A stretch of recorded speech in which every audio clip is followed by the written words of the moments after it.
Varicose veins కి సరైన చికిత్స కోసం సంప్రదించండి Avis hospital. Welcome to our channel. ఈ రోజు నాతో పాటు ఉన్నారు స్టోరీ టెల్లర్, సంస్కృత్ టీచర్ రమగారు. నమస్తే రమగారు. నమస్తే జయ. రమగారు, మనము ఇతిహాసాల నుంచి కొన్ని గ్రంథాల నుంచి పిల్లలకి సంబంధించి కొన్ని మోరల్ స్టోరీస్ చెప్పుకుంటున్నాం కదా, రామాయణ మహాభారతాల నుంచి ముఖ్యంగా. సో అలానే ఈరోజు మహాభారతం నుంచి ఏదైనా ఒక స్టోరీ ఉంటే చెప్పండి. మహాభారతం ఇంతకుముందు మనం కొన్ని కథలు చెప్పాం. అవును. అయితే మనం మెయిన్ థీమ్, మహాభారతంలో ఉన్న మెయిన్ థీమ్ కాకుండా చిన్న కథలు కూడా బోల్డన్ ఉంటాయి. మెయిన్ థీమ్లో నుంచి భీముడి గురించిన ఒక కథ చెప్తాం. ఇదివరకు కూడా మనం భీమసేనుడి కథ, ఒకటి చిన్నప్పటి కథ చెప్పాం. అయితే దుర్యోధనుడు, పాండవుల తాలూకు కజిన్ అయిన దుర్యోధనుడు, వీళ్ళని వాళ్ళ రాజ్యాన్ని వాళ్ళు క్లెయిమ్ చేయకుండా ఉండటం కోసం తల్లితో సహా వీళ్ళని అంటే చంపేయడానికి ఒక ప్లాన్ చేశాడు. అది చేసినప్పుడు ఏం చేశారంటే, లక్క ఇంట్లో ఒక ఇల్లు, ఒక పెద్ద సౌధం నిర్మించి అది ఎలా చేశారంటే లక్కతోటి కట్టారట. అంటే గోడకి పైపుత సులువుగా అంటుకుంటుంది, లక్క మంట సులువుగా అంటుకుంటుంది. అట్లాంటిది లక్క ఇల్లు, దాని పేరే అది లాక్షాగృహం అంటారు సంస్కృత పదం. అయితే అది ఈ లక్క ఇంట్లో వీళ్ళందరినీ ఉంచాడు. తర్వాత ఒకనాటి రాత్రి ఎప్పుడో దాన్ని అంటించేశారు. అంటించేస్తే ఈ పాండవులు ఏం చేశారంటే, వీళ్ళకి విదురుడి వల్ల ఇది తెలిసింది ఇలా జరగబోతోందని ఒక సొరంగ మార్గం నిర్మింపజేసుకున్నారు. విదురుడి సహాయంతో సొరంగంలోంచి వాళ్ళు బయటికి వెళ్ళిపోయారు. ఆ వెళ్లేదారిలో రకరకాలు గడిచినాయి. అయితే ఇక్కడి నుంచి వెళ్ళిన తర్వాత వాళ్ళు ఏం చేశారంటే, ఏకచక్రపురం అనే ఒక ఊరు చేరారట. ఈ ఏకచక్రపురంలో ఒక బ్రాహ్మణ ఇంట్లో పక్క భాగంలోకి ఉండటానికి అవకాశం దొరికింది వాళ్ళకి. ఆ రోజు ఇప్పుడు ఇది మన మహాభారత కాలం అంటే ఎవరైనా ఊరికి అతిథులు, అభ్యాగతులు వస్తే మేము మీ ఇంట్లో ఉంటామంటే ఉంచుకునేవాళ్ళు. మీ ఊరేమిటి, మీరు ఎక్కడి నుంచి వచ్చారు, అవి పెద్దగా అడిగేవాళ్ళు కాదు. వ్యక్తుల ముఖాల్ని, వాళ్ళ తాలూకు భాష, మాట్లాడే విధానాన్ని బట్టే సహాయం చేసేవాళ్ళు. ఒక తల్లి, 5 పిల్లలు. ఈ వచ్చిన పిల్లలు కూడా బలసాళ్ళు, తెల్లగా పొడగర్లు, మంచి పొడవైన వాళ్ళు, తర్వాత ఏమో బుద్ధిమంతులుగా కనపడుతున్నారు. తల్లి మాట జవదాటనే లక్షణం ఒకటి వాళ్ళ దగ్గర ఉంటుంది. దాంతో ఆ బ్రాహ్మణ కుటుంబం ఏమనుకుందంటే, వీళ్ళకి ఏదో వాళ్ళని పక్కన ఉంచుకుందాము, వాళ్ళ వంట వాళ్ళు చేసుకుంటారులే అనుకుంది. అయితే ఈ పాండవులు రాజకుమారులు, వాళ్ళు వృత్తులు అవి వచ్చిన వాళ్ళు కాదు, ఏదో ఒక పని చేసుకుని బతికేవాళ్ళు కాదు. అయితే ఈ క్షత్రియ కుమారులు కూడా బ్రాహ్మణులాగానే భిక్షాటన చేసి జీవించవచ్చు అనేది ఒక విధానం ఉండేది అప్పట్లో. వీళ్ళు ఏం చేసేవాళ్ళంటే, ఈ 5 అబ్బాయిలు బ్రాహ్మణ వేషధారులు. అంటే బ్రాహ్మణులకి క్షత్రియులకి తేడా ఏముంది? బ్రాహ్మణులు పంచ కట్టుకుని ఏదో గుండు శిఖ పెట్టుకునేవాళ్ళు, వీళ్ళు కూడా అవే కట్టుకునేవాళ్ళు. కాకపోతే ఈ క్షత్రియులకి ఆయుధాలు ఎక్స్ట్రా ఉండేవి. వీళ్ళు ఆయుధాలు విసర్జించేశారు. ఆయుధాలు లేవు వాళ్ళ దగ్గర, ఏమీ లేవు. రాత్రికి రాత్రి లాక్షగృహం నుంచి బయటకు వచ్చేశారు. ఏ ఆయుధము వాళ్ళతోటి లేదు. నగలు అలంకరణతోటి కాదు, నిద్ర వేళలో వచ్చారు. రాత్రిపూట సింపుల్ డ్రెస్లోనే ఉంటారు కదా, ఆయుధాలు ఎలాగూ లేవు. ఇవి వచ్చేసిన వాళ్ళు ఏం చేస్తారు, ఇక భిక్షాటన చేసుకుంటూ మామూలు వేషాలతోటి వెళ్తే, అదే చిన్నపిల్లలు, కుర్రాళ్ళు కనపడుతున్నారు, పెద్ద వయసు ఉన్న వాళ్ళు కాదు. దాంతో భిక్షాటనకు వెళ్తే అందరూ ఏదో భిక్ష ఆహారం పదార్థం ఇచ్చేవాళ్ళు. అప్పుడు ఏంటంటే, ఇప్పుడులాగా అడుక్కోవాల్సిన అవసరం లేదు, విధానాలు వేరే ఉండేవి.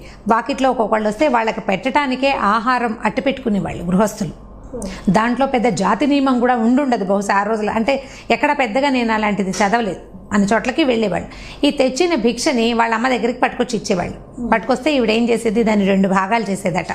ఆహారాన్ని ఇంత అన్నం వచ్చిందనుకోండి, దాన్ని 2 భాగాలు చేస్తే ఒక భాగం భీముడికి ఇచ్చేవారు, మిగిలిన 2వ భాగాన్ని తల్లి, మిగిలిన 4 పిల్లలు తినేవారు. ఎందుకంటే భీముడు సహజంగా చాలా ఆహారం తీసుకునే పద్ధతి ఉన్నవాడు. అతని శారీరక బలము అలాంటిదే, బలశాలి, ఆహారం తీసుకునే విధానం కూడా అలాంటిదే. ఇలా రెగ్యులర్గా భిక్షాటన చేసుకునే వాళ్ళు, తల్లి పిల్లలు నిశ్శబ్దంగా ఎవరి దారిన వాళ్ళు ఉండేవాళ్ళు. కొన్నాళ్ల తర్వాత వీళ్ళకి ఆశ్రయం ఇచ్చిన బ్రాహ్మణ కుటుంబంలో పెద్ద పెట్టిన పొద్దున్నే ఏడుపులు వినపడ్డాయి. తెల్లవారే పిల్లలు ఏడుస్తున్నారు, ఆడవాళ్ళందరూ ఏడ్చేస్తున్నారు. ఏడుస్తుంటే ఈవిడ బయటకు వచ్చింది, కుంతీదేవి, పాండవుల తల్లి. ఎందుకమ్మా ఏడుస్తున్నారు, ఏం జరిగింది అంటే, అప్పుడు ఆవిడ ఏం చెప్పిందంటే, అమ్మా ఈ మా రాజ్యానికి, ఏకచక్రపురానికి ఒక రాక్షస పేడు ఉంది. ఇతడు బకాసురుడు అని ఒక రాక్షసుడు, బకుడు. ఈ బకాసురుడు ఊరి మీద పడి విరుచుకు తెచ్చుకునేవాడు. వచ్చేసేయటం, ఇక ఎవరు దొరికితే వాళ్ళని చంపేసి తినేసి ఆహార పదార్థాలని చెల్లాచెదురు ఊరంతా బీభత్సంగా చేసేవాడు. అయితే మా రాజు, మంత్రులు అతనితోటి మాట్లాడి, నువ్వు ఊళ్ళోకి రావద్దు, ప్రజల్ని భయభ్రాంతులకి గురి చేయొద్దు, నువ్వు ఎక్కడ ఉంటావో అక్కడే ఉండు, మేము అక్కడికే ఆహారాన్ని పంపిస్తాము, నీకేం కావాలో చెప్పమన్నారు. ఇతను ఏమని చెప్పాడట, బకుడు 2 దున్నలు పూంచిన ఎడ్ల బండి, అదే బండి, మామూలు ఎడ్ల బళ్ళు ఉంటాయి, ఎడ్లు కాకుండా దున్నలు ఉండాలంటే గేదెల్లో మొగవన్నమాట, దున్నపోతులు. 2 దున్నపోతుల్ని కట్టాలి బండికి. బండి నిండా ఆహార పదార్థాలు, అన్నము, కూరలు, పప్పులు, పులుసులు, సాంబార్లు, తర్వాత పాయసాలు, రుచిమైన పదార్థాలు. ఈ బండిని ఒక మనిషి తోలుకొస్తే ఆ మనిషి ఈ 2 దున్నలు, ఆ బండిలో ఉన్న మొత్తం ఆహారము నాకు సరిపోతుంది అని చెప్పాడు. అప్పటి నుంచి మేమేం చేసాము, మొదట రాజపరివారంలోంచి ఎవరు వెళ్ళారో ప్రజల్లో కూడా ప్రతి కుటుంబం నుంచి రోజుకొకరిని చొప్పున పంపించాలి. ఈరోజు ఆ వంతు మా ఇంటికి వచ్చింది. వీళ్ళకి ఒకడే పిల్లాడు, ఒక మగ పిల్లాడు. అప్పట్లో మగపిల్లలు ఉండాలన్న నియమం ఉంది, ఎందుకు పున్నామ నరక నుంచి పుత్రుడే తప్పిస్తాడని. ఇప్పుడు మన దగ్గర కూడా ఉన్నదనుకోండి, కొంచెం అటు ఇటుగా ఉంది. అప్పుడు ఖచ్చితంగా ఉండేది కొడుకులు. ఇప్పుడు కొంచెం అది తగ్గింది, ఆ ఫీల్ అనేది కొంచెం తగ్గింది. పెద్దవాళ్ళు ఉంటే కొంత ఉంటుంది, మామూలు యంగర్ జనరేషన్కి అంతగా లేదు. ఇప్పుడు ఈ కుమారుడు ఉండాలి, ఉన్నది ఒక పిల్లాడు. నాన్నని పంపించడానికి పిల్లాడు ఒప్పుకోవటం లేదు, భర్తను పంపించడానికి భార్య కష్టంగా ఉంది. స్త్రీలని వాడు తీసుకోడు, మగవాళ్ళు కావాలి. ఈ ఇంట్లో ఉన్నది నాన్న కొడుకు. వీళ్ళిద్దరిలో ఎవరిని పంపించినా గృహ యజమానిని పంపించాలా, ఇంటికి ఆధారమైన కొడుకుని పంపించాలో తెలియక మేము ఏడుస్తున్నామమ్మా అంటే ఈవిడేముందంటే, అమ్మ మీరు కంగారు పడబోకండి, మీకంటే ఒక్కడే పిల్లాడు, నాకు 5 కొడుకులు ఉన్నారు, మీరు మాకు ఆశ్రయం ఇచ్చారు, మీ అబ్బాయి బదులు మా అబ్బాయిని పంపిస్తానంత. ఎలాంటి లక్షణమో చూడండి. ఇలా చేస్తారా ఎవరైనా? మీ అబ్బాయి చచ్చిపోయే బదులు మా అబ్బాయిని చంపేసేయండి అనరు కదా. ఈవిడ మాత్రం ఆవిడ ధైర్యం ఆవిడకు ఉంది. ఒక పిల్లాన్ని పంపిస్తానమ్మా అని అడిగితే వాళ్ళు ఒప్పుకోవాలి. అయ్యో అట్లా కాదండి, మీరు అతిథులు, మా ఊరు వచ్చారు, మేము మీకు ఊరికి ఆశ్రయం ఇచ్చాం కానీ మేము అన్నం పెడుతున్నామా, కాదని వాళ్ళు ఎంత బతిమలాడినా ఈవిడ ఒప్పుకోలేదు. మీకు ఒక్క పిల్లాడు, ఈ పిల్లాడిని ఇచ్చేస్తే మళ్ళీ మీకు పురుష సంతానం కలుగుతుందో కలగదో. నాకు 5 పిల్లలు ఉన్నారు కదా, ఓ పిల్లాడి పోతే మిగిలిన 4 పిల్లల్ని చూసి నేను సంతోషిస్తానమ్మా, ఏం పర్వాలేదని ఒప్పించింది. ఈ లోపల భిక్షాటనకి వెళ్ళినటువంటి అబ్బాయిలు 5 వచ్చారు. వచ్చాక ఆవిడేం చెప్పిందంటే, ఈ పిల్లలు ఎదురుగుండా, అయ్యా ఇక్కడ ఒక రాక్షసుడు ఉన్నట్ట, వాడికి ఆహారంగా ఈ కుటుంబంలో ఓ పిల్లాడు వెళ్ళాలట, ఒక మగవాడు ఎవడో ఒకడు వెళ్ళాలి, వాళ్ళ పిల్లాడు చిన్న పిల్లాడు, పైగా వాళ్ళకి ఒకడే కొడుకు, మీలో ఒకళ్ళని పంపుతానని చెప్పాను నాయన అంది. అలాగేనమ్మా, ఎవరిని వెళ్ళమంటే వాళ్ళు వెళ్తామన్నారు. అయితే ఆవిడేమందంటే, ఆవిడ ఇంకా మాట్లాడే లోపలే ధర్మరాజు అన్నాడు, భీముడు వెళ్తాడులేమ్మా అని చెప్పాడు. నన్ను పంపడానికి నువ్వెవడివి అని పోట్లాడలేదు భీముడు. నేను తప్పకుండా వెళ్తానన్నాడు. బయటకు వచ్చాడు. బయటకు వచ్చి నేను వెళ్తాను, మీరు కంగారు పడకండి అని ఈ 4 అబ్బాయిలు వాళ్ళని ఓదార్చారు. ఏం పర్వాలేదు, మేము 4 ఉన్నాం కదా అని చెప్పి ఒప్పించారు. సరే, రాజుగారి ఇంటి నుంచి ఎడ్ల బండి, అంటే ఆహారం రావాల్సిన బండి, దున్నలు కట్టిన బండి, ఆహారము రాజుగారి ఇంటి నుంచి వస్తుంది. మనిషి ఈ కుటుంబం నుంచి వెళ్ళాలన్నమాట. అవి వచ్చిన బండిని చూసేసరికల్లా ఈయనకి మంచి ఉత్సాహం వచ్చింది. భీముడికి ఎగిరి ఆ బండి మీద కూర్చున్నాడు. వెళ్ళొస్తానమ్మా అన్నాడు. అందరూ ఏడ్చారు ప్రజలంతా. అయ్యో, బ్రాహ్మణ యువకుడు ఇంత బలశాలి, పాపం 5 పిల్లల తల్లి ఇలా ఒక పిల్లాన్ని దానం చేసేసింది, వీడు ఏమైపోతాడో, వెళ్ళొస్తానని చెప్తున్నాడు అమాయకుడు, వెళితే తిరిగి రానని వీడికి తెలీదు అంటే క్షేమంగా వెళ్ళి రానాయనా అని చెప్పిందట వాళ్ళమ్మ. ఈవిడ అంతకంటే అమాయకురాలు, తిరిగి రాడు పిల్లాడని తెలుసుకోలేకపోతుంది. అయ్యో, ఎంత పుత్ర వ్యామోహంతో మళ్ళీ రమ్మంటోందని ప్రజలంతా బాధపడ్డారు. చూస్తూ నుంచున్నారా వెళ్తున్నవాడిని. సరే, వీడు కొంచెం దూరం వెళ్ళేసరికల్లా బండికి కదలికలకి గిన్నెల మీద మూతలు కదులుతాయి కదా, డబ్బాల మీదవి, కదిలేసరికి గుమ వాసన వస్తున్నాయి. కూరలు, పులుసులు, తర్వాత ఏదో పాయసాలు, గారెలు అవన్నీ చేసి పెట్టి ఉంటారు. ఈ భీముడు పాపం కొంతకాలంగా భిక్షాటన చేసిన ఆహారమే తింటున్నాడు. వండుకుని రకరకాల వండుకు తినే అవకాశం ఏం లేదు పాపం వాళ్ళకి. భిక్షతోటి జీవిస్తుంటే వాళ్ళు ఏం పెడితే అది తింటారు కదా, రుచికరమైన పదార్థాలు ఏమొస్తాయి, ఏదో వస్తుంది. ఈ వాసన వచ్చేసరికి ఆకలేసేసింది అతనికి. ఏం చేశాడు, చక్కగా డబ్బాలు గిన్నెలన్నీ మూతలు తీసి హాయిగా ఉన్న ఆహారం అంతా తినేసాడు. మొత్తం తినేసాడు. అంత ఫుల్గా తినవాడికి నిద్ర రాదు. ఆ బండి మీదే పడుకుని నిద్రపోయాడు. నిద్రపోతే ఈ దున్నలు 2 వాటికి రోజువారీ బండి వెళ్ళే బాట ఒకటి ఏర్పడుతుంది. మా రాజవి ఏ వీధిలో అయినా కూడా బళ్ళు రెగ్యులర్గా వెళ్ళే బాటలోనే ఈ బండిని తీసుకుపోయినాయి. అవి లాక్కెళ్ళిపోయినాయి. అక్కడ దాకా వెళ్ళినాయి. అక్కడ భయానకమైన వాతావరణం ఉంది. వాటికి ఏం చేయాలో తెలియలేదు. వీడు హేయండు చెయ్యండు నిద్రపోతున్నాడు. పైన ఉన్నవాడు అదిలించడమో తోలడమో చెయ్యాలి. బాట ఎక్కడి దాకా బండి బాట ఆగిందో అక్కడ దాకా వెళ్ళి ఇవి ఆగిపోయినాయి. సరే, ఇతను నిద్రపోతున్నాడు. ఈ లోపల పడుకున్నటువంటి బకాసురుడికి నరవాసన వచ్చింది, మనిషి వాసన వచ్చింది. రక్తపు వాసన వస్తుందంటే ఇవి ఉన్నాయి కదా దున్నలు. అతను బయటకు వచ్చాడు. వచ్చి చూసేసరికల్లా దగ్గరకు వస్తే ఆ బండిలో ఒక్క ఆహార పదార్థం లేదు, గిన్నె లేదు, దొన్నె లేదు. ఉన్న 1-2 గిన్నెలేమో ఖాళీగా ఉన్నాయి. ఈయన గట్టిగా కొట్టి పడుకున్నవాడిని నిద్రలేపేశాడు. నా ఆహారం ఏది, ఏం చేసావు, వాళ్ళు ఇవ్వలేదా, నువ్వు తేలేదా అని అడిగితే వాళ్ళు ఇచ్చారు, నేను తెచ్చాను, తినేశాను అని సమాధానం చెప్పాడు. చెప్పేసరికల్లా నా ఆహారం నువ్వు ఎలా తింటావు అని అతను గట్టిగా అతన్ని కొట్టబోయాడు. భీముడిని కొట్టబోయేసరికల్లా ఇన్ని రోజులుగా ఎవరిని కొట్టేందుకు అవకాశం రాని భీముడు తన్నడానికి ఒక మనిషి దొరికేసరికల్లా అతనికి పరమోత్సాహం వచ్చింది. దానికి తోడు పూర్తిగా ఆహారం తినేశాడు. నిద్రపోయాడు.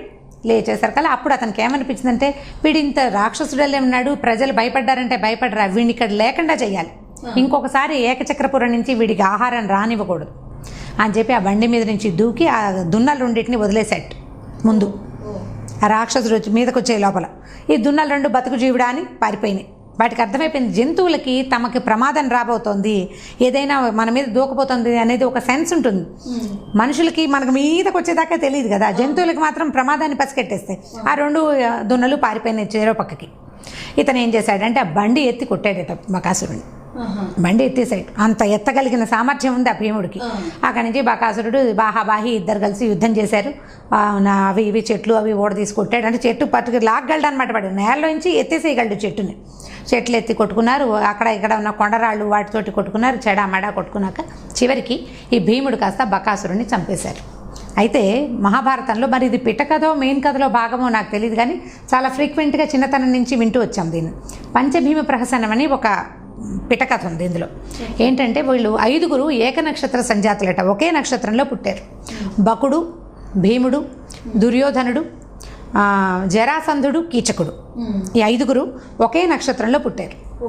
ఈ ఒకే నక్షత్రంలో పుట్టిన ఈ 5గురు మొదట ఎవడు ఒకడిని చంపుతాడో వాడే మిగిలిన వాళ్ళ మరణానికి కారణమవుతాడు. ఇప్పుడు బకాసురుడిని భీముడు చంపాడు.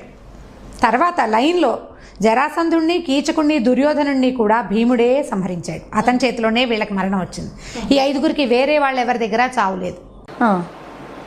ఈ లెక్కలో మొట్టమొదటి బకాసురుడి తాలూకు మరణం భీముడు యంగ్గా ఉండగానే వాళ్ళు ద్రౌపదిని పెళ్లి చేసుకోక ముందే జరిగింది. ఇది చంపేశాడు.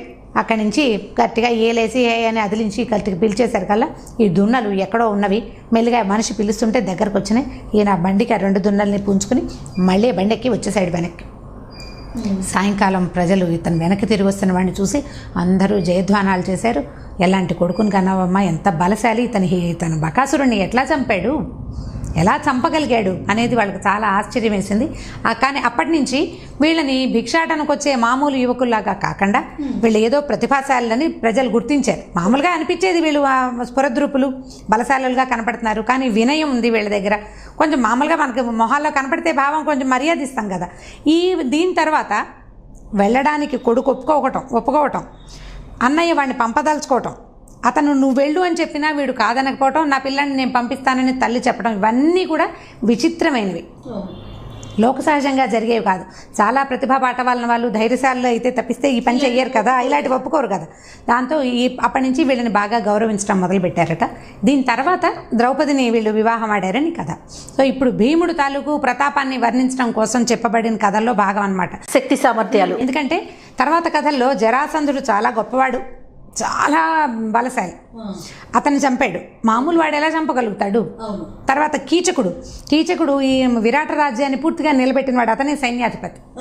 అతన్ని చంపడము బహు కష్ట సాధ్యం, మామూలు వాడికి సాధ్యమయ్యే పని కాదు. అక్కడి దుర్యోధనుడు వాడు అసలు సామాన్యుడు కాదు. ఇప్పుడు ఇంతమందిని వీడు చంపగలిగాడంటే ఇతనికి ఉన్న ప్రతిభ, ఇతనికి ఉన్న గొప్పతనం ఏమిటి అనేది ముందు కథల్లోనే మహాభారతం ప్లాన్డ్గా చేయబడిన కథ కదా జరిగింది. మనకి పరంపర అంటే లైన్గా పెట్టడం సీక్వెన్స్ పరంగా కూడా ఇతను ఇంతకంటే బృహత్తర కార్యమైనా చేయగలడు అనేది చూపించడం కోసం మొదట బకాసుర వధను చూపిస్తారు. దీనికంటే ముందు హిడింబాసుర వధ కూడా జరుగుతుంది. హిడింబుడు కంటే బకుడు చాలా బలవంతుడు.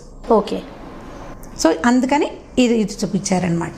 Right, thank you so much రమ్మగారు. థ్యాంక్ యూ అండి. ఓకే జయ. ఈ వీడియో కనుక మీకు నచ్చినట్లయితే లైక్ చేయండి, షేర్ చేయండి. మరిన్ని వీడియోస్ కోసం మా ఛానల్ని సబ్స్క్రైబ్ చేసుకోండి.